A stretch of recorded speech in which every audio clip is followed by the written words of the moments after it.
On me demande souvent quelles sont les différences entre toutes les équivalences qui existent en logique propositionnelle. Aujourd'hui, je vais répondre à ça.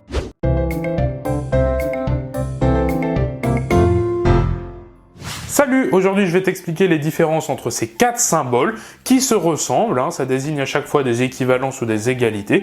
Nous allons voir ensemble les différences et comment et quand on les utilise. Premier symbole, le symbole de l'équivalence propositionnelle.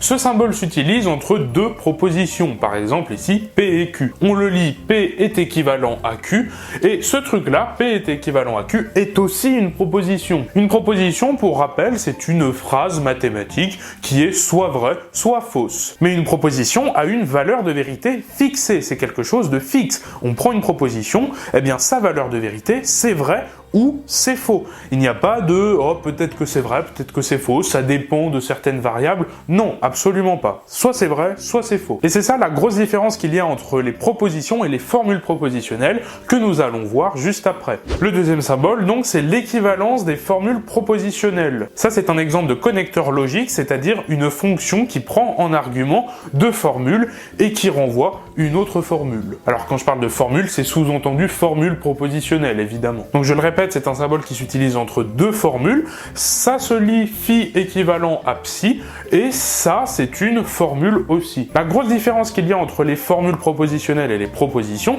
c'est que les formules propositionnelles n'ont pas une valeur de vérité fixée. La valeur de vérité d'une formule dépend des valuations, donc dépend des valeurs de vérité que l'on choisit pour leurs variables. Alors évidemment, ça c'est à l'exception des tautologies et des antilogies. Une tautologie et une antilogie, ce sont en fait des cas particuliers de formules propositionnelles. Ce sont des formules propositionnelles qui ont une valeur de vérité, cette fois-ci qui ne dépend pas de leurs variables, puisque soit c'est toujours vrai, soit c'est toujours faux. Et ce sont quand même des formules propositionnelles. On peut le voir un peu comme des formules constantes, de la même manière qu'il existe des fonctions constantes. Et les tautologies et les antilogies, on peut pas vraiment les voir comme des propositions. Ce ne sont pas les mêmes objets mathématiques, même si globalement ça y ressemble, puisque là aussi il y a soit c'est vrai, soit c'est faux, il y a toujours cette idée-là. Mais dans le cas général, quand phi et psi sont des formules propositionnelles quelconques, phi et psi ne sont pas forcément des tautologies ou des antilogies, donc dans tous les cas, on a bien ici une formule, phi équivalent à psi. Un truc qu'on n'a absolument pas le droit d'écrire, c'est ça. Si phi est équivalent à psi, alors blablabla. Non, on n'utilise surtout pas ce symbole comme ça, tout simplement parce que quand on a un si alors, ce qu'il y a juste à droite du si, ça doit être une proposition. Le si alors, c'est un peu la même chose en fait que l'implication propositionnelle, et il y a bien cette idée de proposition. P implique Q, P et Q sont des propositions. Là c'est pareil, si P alors Q, pour P et Q des propositions, ça c'est bon, mais par contre si on a une formule à la place d'une proposition, là ça ne veut plus rien dire. Donc ce genre de choses, on ne l'écrit pas, ça ne veut absolument rien dire.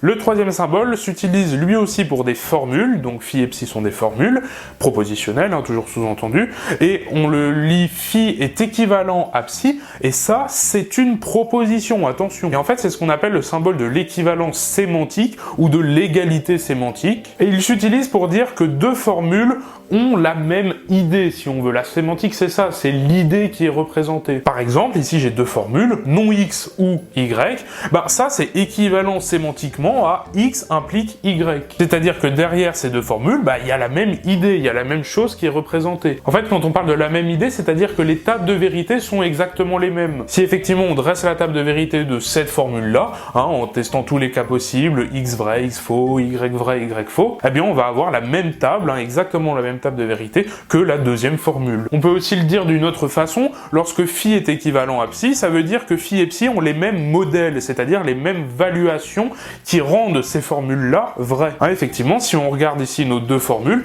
eh bien elles ont les mêmes modèles. Alors il suffit de regarder quels sont ces modèles. Par exemple, la valuation qui à x associe 0 et y 0, ça marche. À x associe 0 et y1, ça marche. À x associe 1 et y1, ça marche aussi. Par contre, la valuation qui à x associe 1 et y associe 0, là, cette formule est fausse, mais cette formule est fausse aussi, donc ça marche encore. Du coup, un truc qu'on a le droit d'écrire, c'est si phi est équivalent à psi, alors, blablabla. Ça, on a le droit de l'écrire parce que phi est équivalent à psi avec ce symbole-là, c'est une proposition. Et donc, on a le droit de l'écrire à l'intérieur d'une phrase avec des si et des alors. Enfin, le dernier symbole, c'est celui-ci. C'est un symbole que tu rencontres déjà depuis longtemps, le symbole de l'égalité.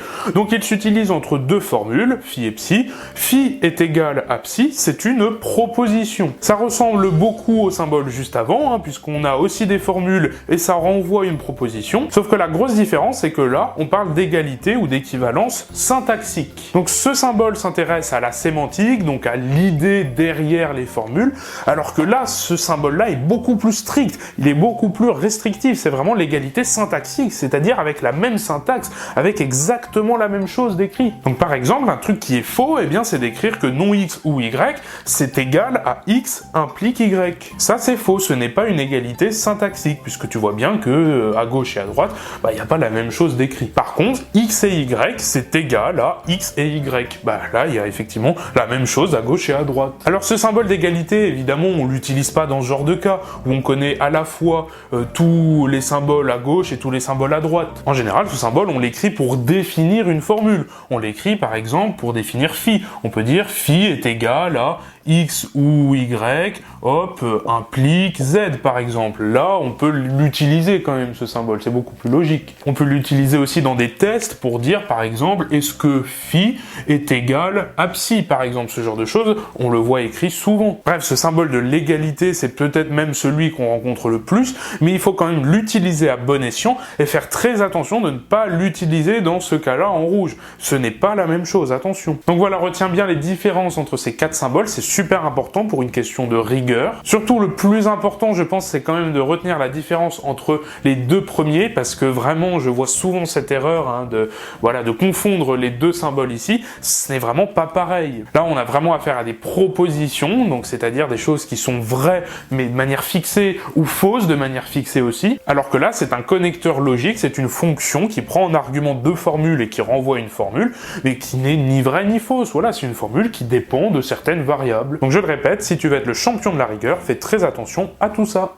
Allez, regarde, juste pour le fun, voici un truc qui utilise 3 des 4 symboles que nous avons vus. Il n'y a pas l'égalité parce que c'est trop compliqué de l'insérer là-dedans. Mais en tout cas, on a les 3 premières équivalences, l'équivalence propositionnelle, l'équivalence sémantique, et puis le connecteur logique des formules propositionnelles. Alors c'est quoi ce truc? C'est une formule? C'est une proposition?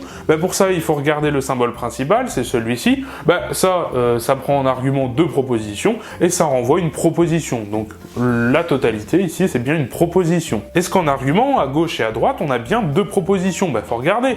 Ici, on a phi est équivalent à psi, sémantiquement, mais ce symbole-là, il prend en argument 2 formules. On a bien 2 formules, phi et psi, et ça renvoie bien une proposition. Donc c'est cohérent. Et à droite, regardons ce qui se passe. On a le symbole à nouveau de l'équivalence sémantique, mais ça renvoie à nouveau une proposition, donc toute cette grande parenthèse, c'est bien une proposition. Ça prend en argument 2 formules, alors là, c'est un peu plus compliqué, mais regarde à droite, on a une tautologie. La tautologie, rappelle-toi de ce que je t'ai dit tout à l'heure, c'est une formule propositionnelle. Et à gauche, on a phi équivalent à psi, mais l'équivalent, regarde, c'est avec une seule barre, un seul trait, donc c'est bien un connecteur logique qui prend en argument 2 formules et qui renvoie une formule. Donc tout est cohérent. Maintenant, essayons de comprendre ce que ça signifie. Phi est équivalent sémantiquement à psi, ça veut dire que derrière l'idée de phi, il y a la même idée que derrière l'idée de psi. Ça c'est vrai si et seulement si la formule phi équivalent à psi est équivalent sémantiquement à une tautologie. Autrement dit, ça veut dire que 2 formules sont équivalentes sémantiquement si et seulement si la formule qui est composée des 2 formules phi et psi et du connecteur logique équivalent entre les deux, et bien si ça c'est une tautologie. Donc si ça en fait c'est toujours vrai. Ok, c'est super. Et maintenant je te laisse chercher un petit peu si tu as envie de t'amuser à essayer d'insérer le symbole de l'égalité, d'accord, le 4e symbole de notre tableau, de l'insérer quelque part là-dedans, d'éventuellement rajouter des trucs, rajouter des formules et des propositions. Libre à ton imagination de trouver un truc intéressant. Et si jamais tu trouves quelque chose, eh bien n'hésite pas à me l'envoyer par mail. Je te mets l'adresse mail dans la description, je te la mets juste en dessous. Envoie-moi ça par mail et j'en parlerai peut-être dans une future vidéo. En tout cas, c'est la fin de cette vidéo. Je te remercie de l'avoir regardée jusqu'au bout. Si elle t'a plu, partage-la sur tes réseaux sociaux, lâche un like, un commentaire pour donner ton avis, abonne-toi à la chaîne pour ne pas manquer les futures vidéos, mais surtout si tu veux me soutenir financièrement, va faire un tour dans la Médé boutique sur laquelle je vends des t-shirts comme celui-ci. Merci et quant à moi je te dis à la prochaine, salut!